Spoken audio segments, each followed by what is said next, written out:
Eto na mga boss, ang bilis lang ng pangyayari matapos nga ang pag-aanunsyo dito nga ni Shams Charania, dito nga sa naging NBA trades, papunta nga dito ni Jimmy Butler sa Golden State Warriors, ay eto, lumapag na kagad sa San Francisco etong si Butler at nagkaroon na kagad ng press conference.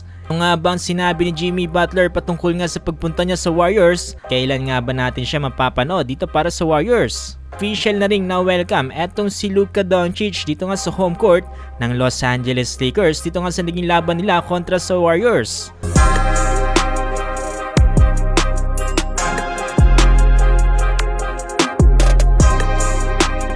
Hapon nga mga boss ay humabol etong Golden State Warriors sa NBA trade at si Jimmy Butler dito nga para sa kanilang team alongside with Stephen Curry at Draymond Green. Eto na kagad mga boss, ang bilis lang, nandito na kagad sa San Francisco etong si Jimmy Butler. Ayon nga mismo sa kanya ay nagkaroon na siya ng mga physical tests para sa paghahanda niya dito nga sa Warriors. Anong tanong dito para kay Jimmy Butler kung second option niya na nga lang ba daw etong Golden State Warriors dahil maraming mga kumakalat na balita nga na gusto niya makapaglaro dito nga para sa Phoenix Suns. Ayon kay Jimmy Butler, nakakatawa nga daw dahil napakaraming kumalit na balita na gusto niya maglaro para sa Phoenix Suns, pero wala nga daw mismo nang galing sa bibig niya na gusto niya maglaro para dito. This is a great choice, and the best part about everything is I never say anything, so nobody actually really knows what's really going on because it never comes from my mouth. Kung dinaan sa mind games dito ni Jimmy Butler etong koponan ng Miami Heat at mukhang tuwan-tuwa siya ngayon dito nga sa pagpunta niya sa Golden State Warriors. Sabi nga dito ni Butler, this is a great choice ang pagpunta niya nga dito para sa Golden State Warriors. Dagdag din dito ni Jimmy Butler ay bumalik na nga daw yung kanyang saya sa paglalaro dito nga sa basketball. At mukhang makahalata naman natin yan dito sa ngiti pa lang dito ni Butler. Bukod pa dyan, mas magkakaroon nga daw ng mahabang time etong si Jimmy sa kanyang pamilya. Malapit na nga lang daw yung kanyang bahay dito nga para sa Warriors. Kung laman kay Draymond Green, mukhang may approval din. Ito ang pagkuha nila kay Jimmy Butler dahil ayon nga kay Draymond Green, ay gusto nga daw nila itong mga winner mentality ni Jimmy Butler. Ayon kay Butler mga boss, eto na, championship daw coming soon.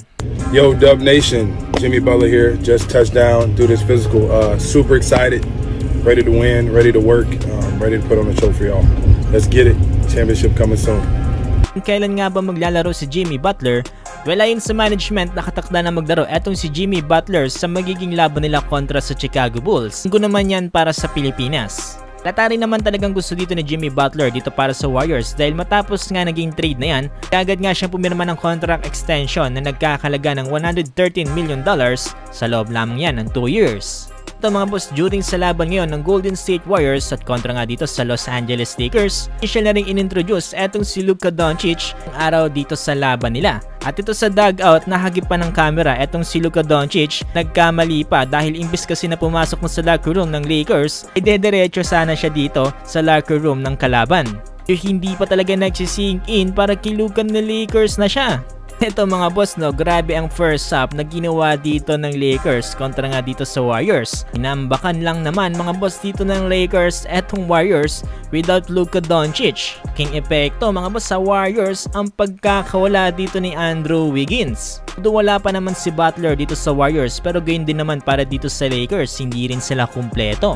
Ramdam mo na kagad dito para sa Warriors yung pagkawala ng kanilang mga key players, kaya ewan ko na lang kung sulit nga ba talaga itong pagkuha ng Warriors dito para kay Jimmy Butler.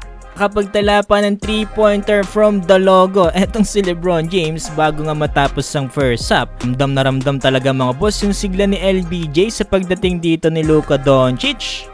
Ganda rin ang tawanan nila dito ni Luka Doncic dito nga sa bench. Naka-excite maglaro itong si Luka Doncic kasama pa ng bagong sentro ng Lakers. By the end of first half, lamang ang Lakers 69-49 up by 20 points. Etong si LeBron James meron ng 23 points para sa Lakers. Stephen Curry 13 points para sa Warriors.